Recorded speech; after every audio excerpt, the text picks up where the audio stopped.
నువ్వు లేక నేను లేను, లాహిరి లాహిరి లాహిరిలో, ఠాగూర్, లక్ష్మీ నరసింహ, పాండురంగడు, సింగం 2, లింగ, ఉత్తమ్ విలన్, హైపర్ వంటి సుమారు 30 సినిమాలలో నటించారాయన.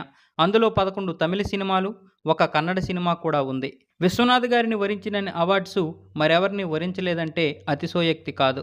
ఆయనకి దాదాసాహెబ్ అవార్డు, అలాగే 8 నంది అవార్డ్స్, 8 ఫిల్మ్ఫేర్ అవార్డ్స్, ఒక లైఫ్ టైమ్ అచీవ్మెంట్ అవార్డు, అలాగే 1981లో ఫ్రాన్స్లో జరిగిన బెస్కాన్ ఫెస్టివల్లో prize of the public award, మెక్సికోలో జరిగిన మెక్సికో ఇంటర్నేషనల్ ఫిల్మ్ ఫెస్టివల్లో స్పెషల్ మెన్షన్ అవార్డు, అలాగే యూఏఈలో జరిగిన gulf Andhra for lifetime achievement, అలాగే శంకరాభరణం సినిమాకి national award, Nargis Dutt award, Swathimuthyam, Sutradharulu, Swarabhishekam సినిమాలకు గాను best feature film in Telugu గాను నేషనల్ అవార్డ్స్ వచ్చాయి.